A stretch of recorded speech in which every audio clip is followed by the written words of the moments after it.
Olá, esse é o primeiro vídeo de uma série de 10 vídeos que eu vou trazer sobre o livro O Milagre da Manhã. Nesse primeiro vídeo, a gente vai ter uma introdução ao livro, um pouco da história do autor, que ele mesmo traz nas primeiras páginas, a ideia principal, e também alguns insights que, sendo bem sincero, se colocados em prática já tem um grande poder de mudança na sua vida e na minha. Por que esse livro? Eu trouxe esse livro primeiramente porque ele teve um impacto muito grande e positivo na minha vida. Acho que a primeira vez que eu li ele, se eu não me engano, foi no início de 2019. Até então, eu não tinha o hábito de ler e foi depois desse livro que eu desenvolvi o hábito da leitura. Alguns outros hábitos também, mas o que eu considero mais importante, assim, o que eu, de fato, poucas vezes falhei foi no hábito da leitura. De lá para cá, foram poucas as vezes que eu não li. Tem para mim que ele foi fundamental no desenvolvimento do hábito da leitura, que é um hábito que foi fundamental também no meu desenvolvimento ao longo desses anos. Espero que, assim como para mim foi muito positivo e muito importante, assim como para o autor também foi muito positivo, poderoso e importante na vida dele, eu espero que também seja na sua. Então, sem mais delongas, bora pro vídeo.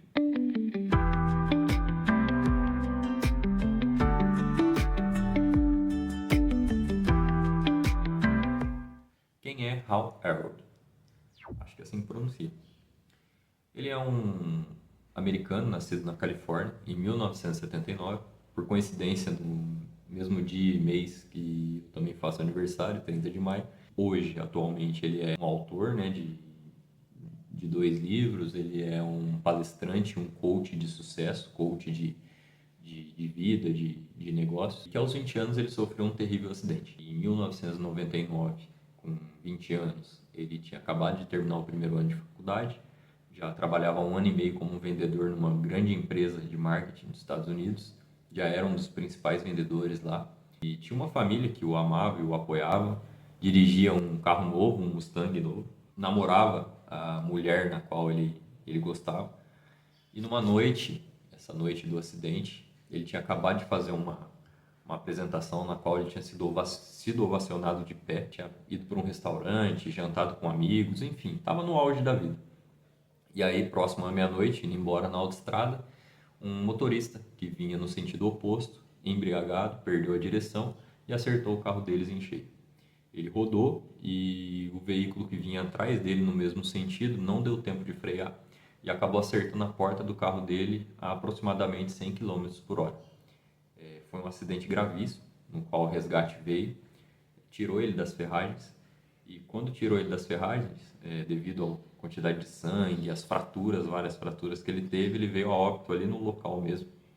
E por um milagre, 6 minutos depois, a equipe de resgate conseguiu reanimá-lo, conseguiu estabilizar os sinais vitais dele, o coração voltou a bater, voltou a respirar. Só que devido à grande quantidade de sangue e dor que ele sentia, ele acabou entrando em coma. Foi acordar no hospital 6 dias depois. E assim que ele acorda, ele recebe a notícia que possivelmente ele não voltaria a andar. Fora que ele tinha perdido a memória de curto prazo. Você imagina o baque, você imagina como ficou a cabeça dele. Né? Um jovem de 20 anos passando por tudo isso, com a gente já seria, né, para qualquer pessoa, algo terrível. E imagina para um jovem de 20 anos. Então, ali no hospital, ele permanece por 7 semanas. Ali ainda, a namorada dele termina com ele. Ela saiu ilesa, por incrível que pareça. Termina com ele ali e ele é liberado, depois de 7 semanas, para continuar a recuperação em casa e aos cuidados dos pais. Passam-se os anos. No ano seguinte, ele começa a palestrar para alunos e professores de universidades. Continua fazendo, né, o trabalho dele como vendedor da empresa, vai galgando novas posições, vai subindo, vai tendo melhores resultados, se torna gerente de vendas ali dentro da empresa. E em 2006, já decidido a sair, ele percebe numa premiação no início de 2006 da empresa que ele nunca tinha atingido o potencial pleno dele dentro daquela empresa. E aí ele decide então, como gerente ali de uma equipe, ele decide focar 100% em vendas e escrever o primeiro livro, que ele tinha tentado logo depois da recuperação, tão rápido quando ele começou ele desistiu. E aí no início de 2006 ele coloca para ele isso, que naquele ano ele ia se dedicar 100%, tanto em vender quanto em escrever o livro. E foi o que ele fez. E em 2006, como gerente de vendas, os resultados dele praticamente dobraram o melhor ano que ele já tinha tido. Eles entraram para o hall da fama da empresa e ele finalmente consegue escrever o primeiro livro dele. Só que nem tudo são flores. Em 2006 ainda, para 2007, o editor do livro dele foge do país com 100% dos royalties, então ele perde tudo ali. E em 2007 vem a grande crise dos Estados Unidos, né? Vem uma recessão. Ele tinha migrado de 2006 para 2007, que ele atingiu o potencial dele lá, ele saiu e começou a desenvolver a carreira de coach, porque ele deu alguns conselhos para uma pessoa que teve bons resultados e essa pessoa comentou com outras pessoas e aí foi crescendo a carreira dele de coach e palestrante. Assim que ele atingiu o potencial pleno dele lá na empresa, atingiu o hall da fama, ele saiu e se dedicou a isso. Só que aí em 2007 veio essa grande recessão e o pessoal cancelou os contratos com ele, ele viu a renda dele praticamente zerar, ele não tinha mais dinheiro para pagar nem a mensalidade da casa dele e as dívidas dele já estavam atingindo aí quase US$ 500.000. Ele se viu nessa situação. Conversando com um amigo, ele já no estado praticamente depressivo, o amigo dele sugere a ele: Raul, por que você não vai correr? E ele pensa: meu, não estou querendo nem levantar da cama, correr. E ele confiava muito nesse amigo, ele falou: quer saber? Eu vou fazer o que ele está falando, vou correr. Ele pega o Air Jordan dele, de jogar basquete, né? Põe uma roupa lá, um fone com as músicas e vai correr. E no meio dessa corrida ele tem um insight de uma frase que esse amigo dele mesmo falava para ele, que é o quê? O seu nível de sucesso raramente vai exceder o seu nível de desenvolvimento pessoal, porque o sucesso é algo que você atrai pela pessoa que você se torna. E aí caiu a ficha para ele. Para ele conseguir chegar no nível que ele queria e manter o nível que ele queria de satisfação nas áreas da vida dele, ele precisava se desenvolver. Então, por isso que ele nunca tinha conseguido manter. Ele até chegava, atingia, mas perdia. Tudo clareou para ele. Então, colocando num nível de 1 a 10, ele colocou: eu quero ter um nível 10, mas eu, no meu desenvolvimento, entendo que eu tenho um nível 2, 3. Então, é isso que eu vou conseguir na minha vida. Um nível 2, 3.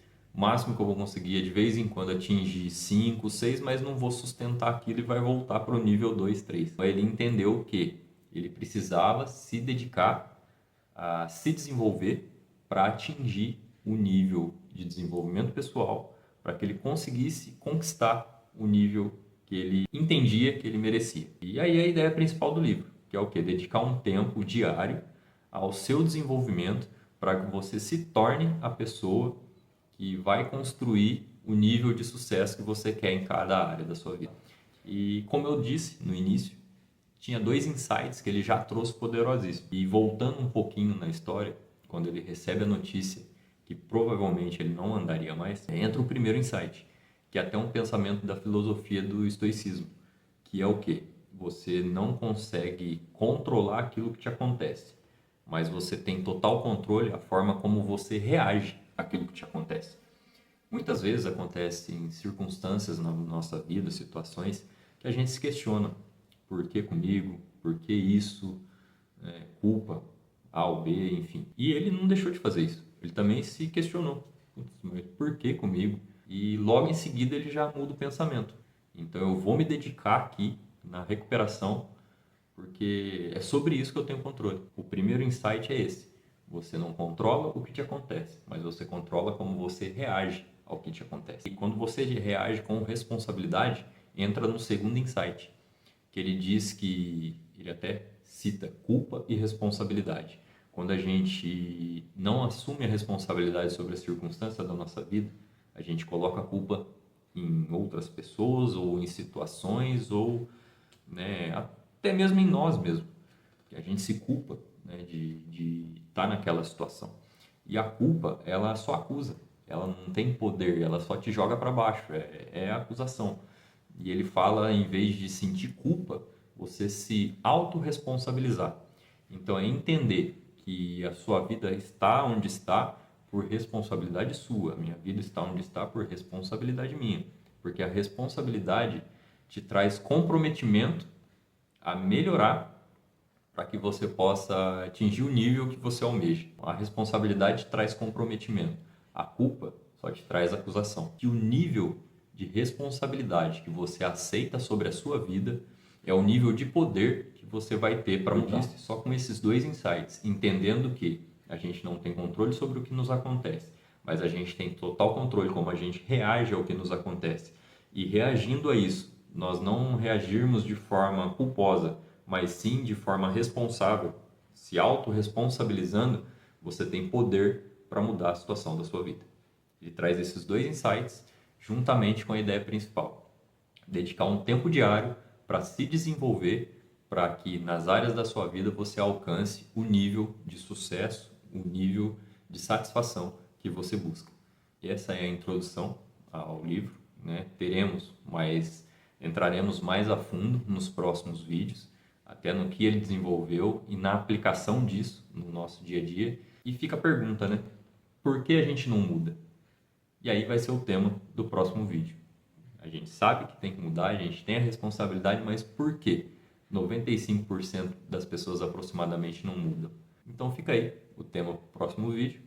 Espero de coração que tenham gostado e te vejo no próximo vídeo. Até lá!